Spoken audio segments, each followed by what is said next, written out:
Olá, seja bem-vindo ao Ciclo de Palestras, um projeto do PET Matemática UFSC.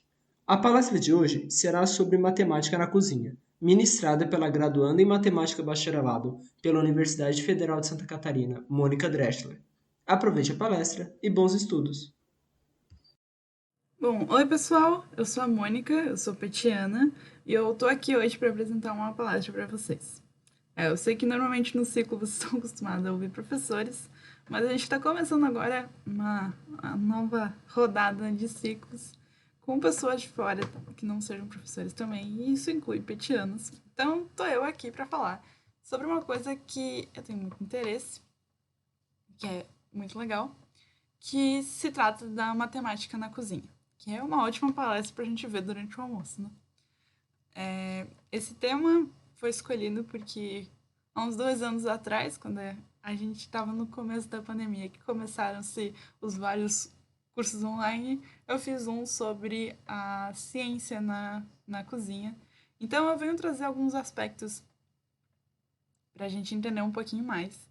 E essa palestra é para público geral. Então, se você não entende muita coisa de matemática, você quer mais ver onde é que a gente aplica isso, é essa palestra para você. Então, vamos ver um pouquinho de onde a gente aplica matemática na cozinha. Primeiro, a gente tem que começar falando que a matemática está em todo lugar, né? A gente está envolto de matemática, quer a gente queira, quer não. E tá tudo bem com isso, pode ficar tranquilo. Que ela tá na hora de a gente fazer compras com os números inteiros, né? A gente está recebendo pagamentos e efetuando compras, então são números somando, números diminuindo, como a gente vê no extrato bancário. Num computador, num celular ou no aparelho que você está vendo essa palestra, a gente tem desde a programação dele, desde lá dos primórdios da era tecnológica, os códigos binários, e até hoje, inúmeras contas e inúmeras coisas que a gente faz no computador. Afinal, o computador já vem de. O termo computador vem daquele de computar, de fazer contas. Então, tem muita matemática aí também. Na hora de dividir balinhas, você oferece uma balinha para o seu amigo, você está cometendo um ato matemático de estar dividindo coisas, ou até mesmo num bolo. E principalmente num bolo. Porque o bolo ele está envolvido em matemática. Na hora, antes de comê-lo e depois de comê-lo. A gente vai ver ao longo dessa palestra. Então, vamos se achegando para a melhor parte da casa, que é a cozinha. E já para começar, antes de começar uma receita, na hora da gente comer, antes da gente comer algo, né? Na hora do preparo daquilo, nós já temos muita matemática. Seja já partindo da receita. Na receita, já a primeira coisa que você vai ver na receita são os ingredientes, e dentro dos ingredientes a gente já tem muita matemática. Seja na questão de unidade, né? A gente tem 2 ovos, 3 xícaras. Seja também na questão de razão, proporção e de medida. A gente vai falar um pouquinho sobre isso.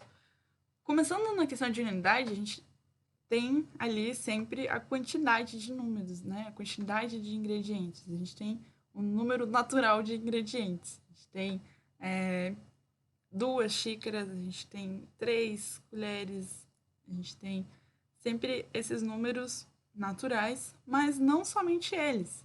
Nós temos também os números fracionários tratando de receitas. A gente tem 3 quartos de xícara, a gente tem meia xícara, a gente tem 7/8 de colher. Não, isso é muito específico, dificilmente eles vão pedir. Mas eles acontece muito de pedirem meia xícara e 2 quartos. Sabe? Tipo, meia xícara e 1 quarto. Ao invés de pedir, sei lá, 5 quartos. Você estaria certo em pedir 5 quartos, pedir 1 xícara e 1 quarto, por exemplo. Mas, o que é essa 1 xícara e 1 quarto? Isso se trata de números mistos. É uma coisa que a gente vê na quinta série, que eu lembro que quando eu vi eu fiquei aterrorizada com aquilo, que não fazia sentido nenhum. Quando você tem um número grandão e uma fraçãozinha do lado. E o que acontece se a gente erra aquele algoritmo que temos numa receita. Porque a receita é um algoritmo, né? É um passo a passo de como fazer. É um jeito de resolver, fazer uma receita. O que acontece se a gente erra um desses passos? Então o bolo explode. Não necessariamente o bolo explode, mas o bolo pode ficar muito abatumado, ele pode crescer demais e aí explodir, né? Se colocar muito fermento, o bolo assar, sair para fora da forma e aí começa aquela lambança por cima do forno. Ou o bolo ficar muito duro, você não conseguir comer, ou o bolo ficar muito macio e aí você vai comer, ele se esfarela tudo. E, bom, o que tá por trás? Qual que é a mágica por trás desse como fazer o bolo para ele ficar perfeito? São razões. A gente, numa receita, a gente está seguindo razões. Olha, se você colocar uma xícara de açúcar, você tem que colocar três ovos. E quem que determinou isso? Bom, alguém testou muitas vezes para chegar até aí. Então, foi um método de tentativa e erro, a pessoa fazendo várias vezes, tentando achar, até conseguir. E aí, quando ela conseguiu, ó, a gente tem que seguir isso assim. E seguindo isso assim, a gente obtém esse tanto disso. Então, você tem uma receita de bolo, ou de qualquer outra coisa, de bolinhos, como tinha ali, de muffins. Você tem a receita, você tem os ingredientes, e ele te diz, ó, isso te dá um rendimento de 20 muffins. E aí você usa uma coisa chamada regra de 3, caso você queira ter mais muffins ou ter menos, que é o que a gente fala, dobrar a receita ou dividir a receita. Então, ao invés de colocar 3 ovos para uma xícara, você coloca. Você vai dobrar, então você coloca 6 ovos e 2 xícaras. E aí vai ser necessário o dobro de forminhas e você vai ter o dobro de muffins. E também vale para metade. E aí a gente também está aplicando uma função de matemática, porque normalmente quando a gente tem na metade, como é que a gente vai dividir 3 ovos? Tem como você pegar meio ovo? A menos que você esteja usando aqueles ovos industriais, que eles vendem meio que um ovo líquido, assim, ó, um negócio bem doido. Você não mede o ovo, você mede a quantidade de ml, de gramas do ovo. Mas a menos que você esteja usando aquilo, que é um hack, você vai usar a função teto. Você vai dividir aquela quantidade de ovos no meio, e aí, como que eu vou colocar um ovo e meio? Não tem. Então você sempre coloca a mais. Porque é melhor você colocar se você colocar ovo de menos numa receita, a liga entre os ingredientes não vai funcionar. Porque a grande função do ovo dentro de uma receita é servir como liga. Ele usa as suas proteínas que estão na clara, na gema, para interligar, porque no calor as proteínas do ovo se desenrolam, se ligam, e aí forma aquela coisa bonitinha sai do forno, muito cheirosa. Ou então, em outras receitas, não necessariamente sai do forno, né? Sai da frigideira, sai de algum outro método de calor, ou nenhum método de calor.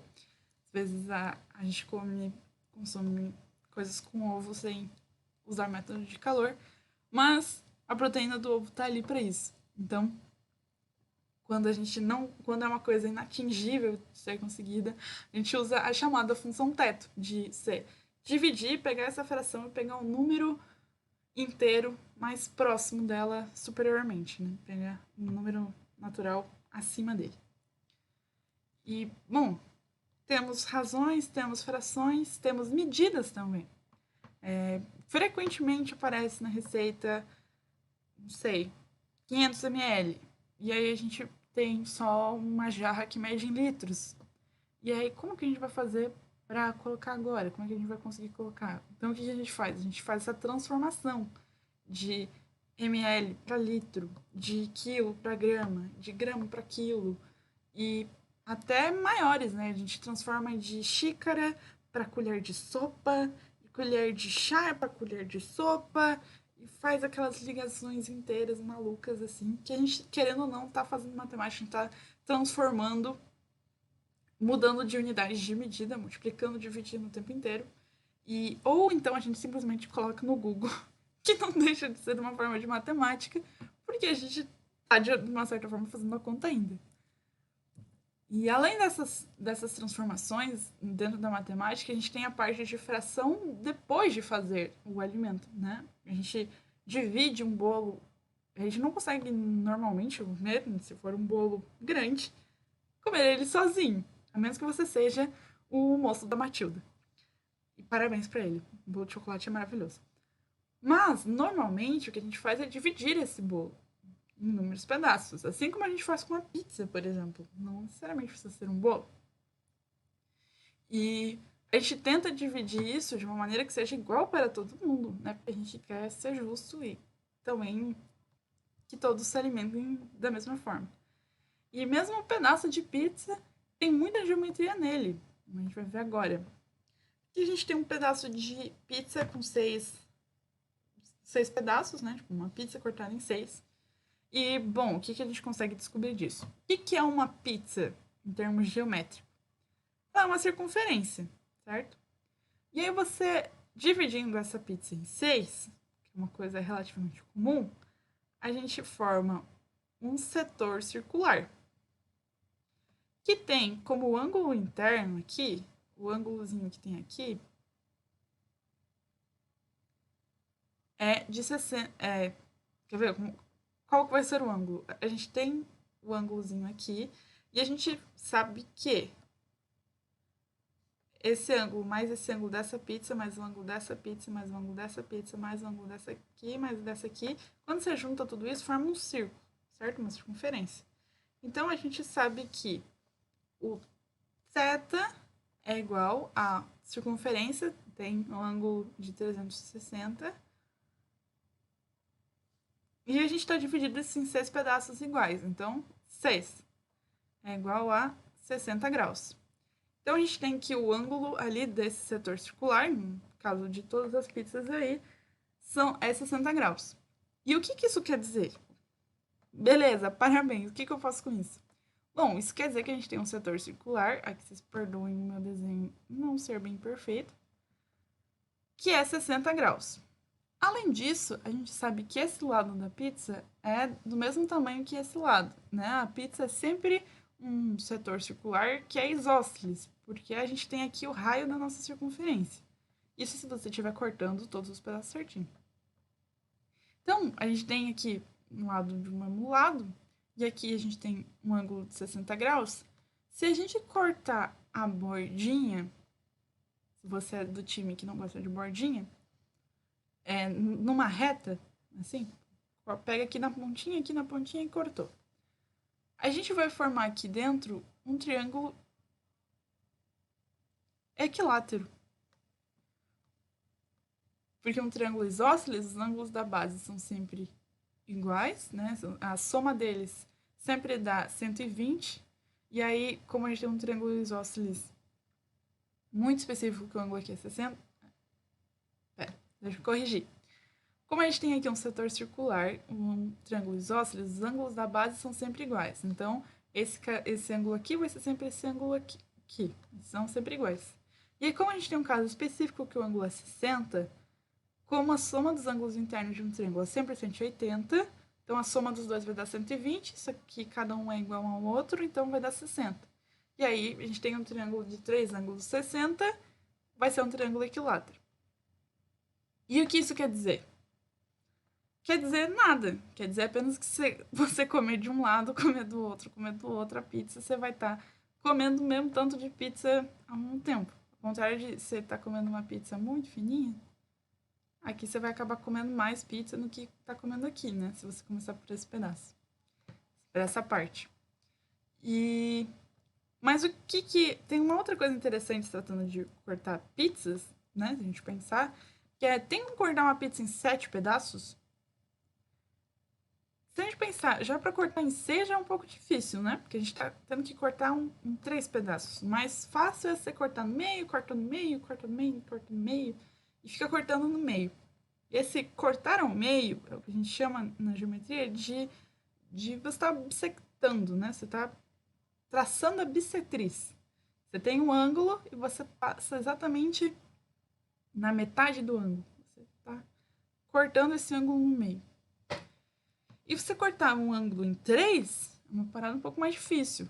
Agora, se você cortar uma circunferência em 7, é uma parada mais difícil, né? Cortar em 15. E a gente pode ver que cortar em formatos que não sejam pares é sempre mais difícil.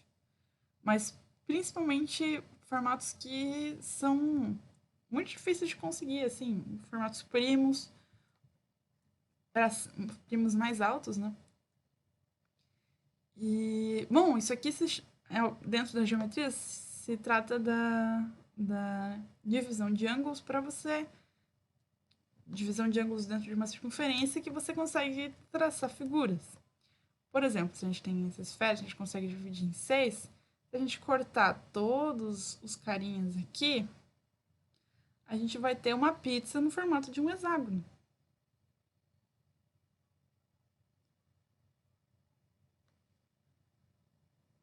E se você cortar os ângulos bem certinhos, você vai ter um hexágono regular perfeito. Agora, para fazer um heptágono de 7 pedaços, é uma coisa bem difícil, né? Uma coisa que a gente não consegue fazer geometricamente sem usar aproximações, sem usar alguns cheats, sem usar algumas formas de se burlar o sistema. Mas você pode cortar em 6 pedaços e conseguir formar um hexágono e servir uma pizza em formato de hexágono para os seus convidados. E bom, vamos agora para um segredo do chefe para vocês conseguirem usar. Caso vocês tenham um irmão, normalmente isso é mais como um irmão, né? Que você vai dividir o pedaço e vocês estão sempre tentando pegar o pedaço maior. Os pedaços de pizza são basicamente triângulos, né? Como a gente estava vendo. É um triângulo com um pouquinho a mais. E aí eu tenho um segredo para vocês. Se você cortar no meio, nesse formato, você pega e corta no meio ali. O cara que tá comendo essa parte de baixo aqui vai estar comendo muito mais do que o cara que tá comendo aqui em cima. Em especial, vamos ver o caso da pizza que é o triângulo equilátero. Em especial, se o cara tá comendo uma pizza que é um triângulo equilátero, vocês podem ver que aqui ela também é equilátero. Se você corta aqui, aí você cortou exatamente no meio aqui. Então, esse pedaço é igual a esse lado é igual a esse lado é igual a esse lado. E como isso aqui como é um triângulo equilátero, então todos os lados são iguais, então essa metade de lado é igual a essa metade de lado, né? Então esse cara é igual a esse cara é igual a esse. Além disso, vou passar o ponto médio aqui, eu vou pegar o ponto que tá no meio, e aí eu vou ter um carinha aqui, igual aqui, igual aqui, e aí eu vou lá e corto aqui também, ó. E aí o que eu tenho? Como esse triângulo ele era equilátero no início, esse ângulo aqui é 60, esse ângulo aqui é 60, esse ângulo aqui é 60, certo? Ok. Então, como a gente viu antes, se um triângulo tem dois lados iguais e um ângulo de 60 graus, ele é um triângulo equilátero. Então, a gente já sabe que esse triângulozinho aqui de cima é um triângulo equilátero, esse triângulozinho aqui de cima é um triângulo equilátero, esse triângulozinho aqui é um equilátero também. E como eles são equiláteros, esse ângulo aqui e esse ângulo aqui também vão ser 60. Esse lado vai ser também iguais, que é igual a esse, igual a esse, igual a esse. É um triângulo equilátero. E aí esse ângulo aqui vai ser ângulo 60, 60. E aqui eles juntinhos formam o ângulo de 180 graus, tá vendo? Porque você tá numa reta e aí você tá levando em conta todos esses ângulos aqui. Então você tem um ângulo de 60 aqui, um ângulo de 60 aqui. E sobrou esse aqui. Esse aqui vai ser quanto? 60 mais 60 dá 120. 180 menos 120 dá 60. Então, esse ângulo aqui também vai ser 60. E aí eu descubro o quê? Eu descubro que esse cara também é um triângulo equilátero. E o que isso tá me dizer? Por que eu fiz tudo isso? Porque aí eu consigo dizer que, ó, enquanto o seu irmão acha que ele comeu essa pontinha que tá comendo mesmo que você, na verdade, tá comendo 3 vezes o que ele comeu. Porque os 3 triângulos são equiláteros e têm o mesmo lado. Então, a área que você está comendo é 3 vezes o triângulozinho que ele comeu. Por isso se algum irmão seu quiser cortar dessa forma, você, num triângulo equilátero, você vai lá, pega o ponto do meio aqui, corta mais um triângulo e come esse triângulo ali, deixa ele com as pontinhas. Que aí cada um comeu 2 triângulozinhos desses e tá todo mundo certo. E isso sem contar as bordinhas, né? Vale lembrar. Mas tem que comer a borda da pizza. A borda da pizza é a melhor parte. Enfim, vamos agora para uma outra variável dentro da cozinha, da matemática na cozinha, que é o tempo. O tempo é uma variável constante na culinária, ela está sempre lá. E é muito incrível a gente pensar como o tempo é importante, o tempo e o calor. Porque são eles que determinam, transformam um alimento de algo que não é possível comer para algo comestível. A gente pensar que o tempo e o calor que transformam uma carne crua em um hambúrguer. E é o tempo ainda que consegue colocar qual que vai ser o ponto que tá esse hambúrguer. Se ele vai estar bem passado, se ele vai estar cru, como é que ele vai estar. E tudo isso é determinado, transformam de cru para uma coisa bem passada ou no ponto, como você deseja, é através das equações de difusão. E aqui o pessoal do cálculo 3 já dá uma olhada, que a gente está vendo aqui um gradiente. E basicamente o que essa equação diz é que o que ela vai estar medindo aqui vai ser o calor que está entrando dentro nesse pedaço de carne, como ele está afetando as proteínas que estão ali dentro e como esse calor também sai, né? Porque o calor não fica acumulando ali, ele entra e sai, e vai se mexendo por ali. E aí como ele vai afetando as proteínas ali dentro, a que grau que elas ficam, e isso levando em conta também a coordenada, porque o pontinho da carne que está lá dentro vai se tratar de uma forma diferente do que o pontinho que está aqui fora, né? O cara vai queimar mais rápido do que o carinha que está aqui dentro. E vou... e por que isso é interessante? Só eu que acho isso interessante. O pessoal do MIT fez um site chamado Cook My Meat.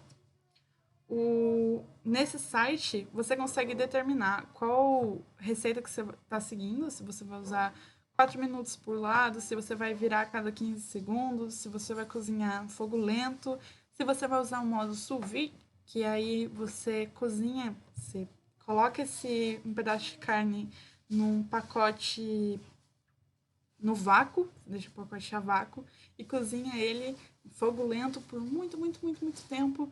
E aí ele fica bem macio, enfim, é um jeito diferente de cozinhar, que é usando uma máquina específica. Bom, vamos, por exemplo, selecionar um modo de 4 minutos. Aí você seleciona o tipo de carne que você está escolhendo, qual é a grossura dela, se é uma grossura pequena, se é uma grossura maior. Qual o grau que você está começando, que a carne está começando, se ela está começando com tantos graus. E qual a temperatura que você está cozinhando. E aí aqui ele leva em consideração o grau que você está levando e também ele coloca alguns minutos depois para você deixar a carne esfriar. Inclusive você pode selecionar se é em Celsius ou em Fahrenheit. E aí quando você cozinha, ele faz barulhinho de carne fritando.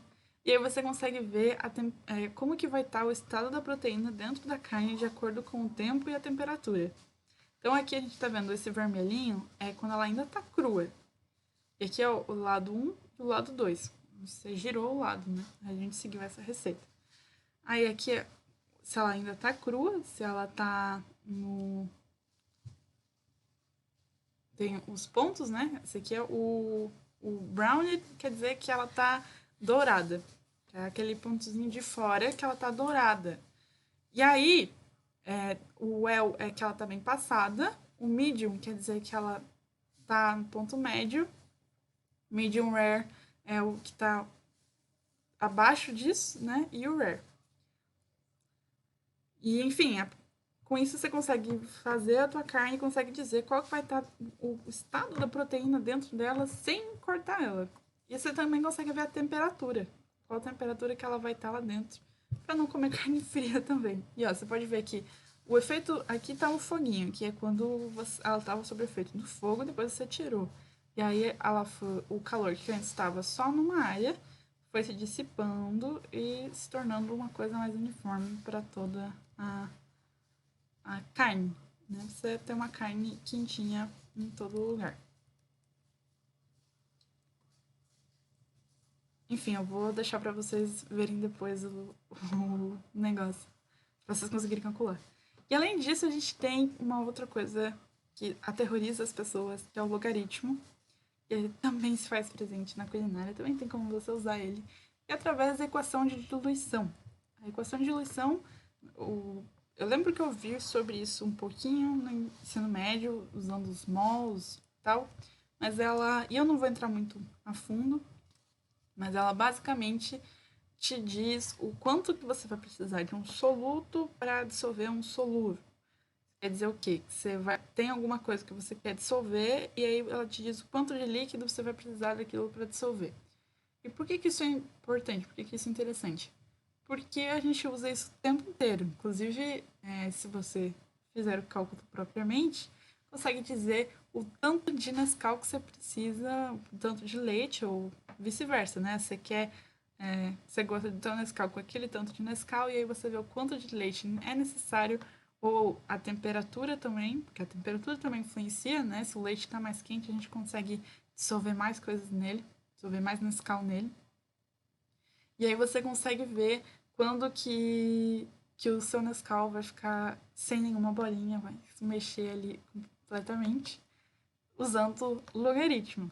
Então vocês podem ver que logaritmo é útil também para algumas coisas. Vamos fazer o seu Nescauzinho. E se você não usar essa equação, você pode usar também o método de tentativa e erro, também é bem comum na matemática, de você tentar até você acertar. Então você fica fazendo aquele processo de fazer o teu Nescauzinho com o teu leite até saber qual que tá certo. Inclusive, podem deixar nos comentários como vocês gostam do Nescau com leite de vocês. E agora que eu mencionei tentativa e erro, você me lembrou que tentativa e erro também é usado na culinária, né? Eu tava falando sobre como as receitas foram desenvolvidas. A gente pode pensar no caso da receita da pizza. A pizza foi inventada quando uma rainha foi visitar um casal de camponeses e eles não tinham nada na despensa. O que eles tinham era uma massa de pão e alguns tomates, algumas coisas que não estavam no final de semana de mercado, sabe? Antes de sair no mercado. No caso deles não era bem mercado, né? Mas, enfim. E aí essa moça juntou esse tomate em cima da massa do pão e jogou ali uma carne e tal, botou no forno. E aí quando ela comeu aquilo ficou maravilhoso.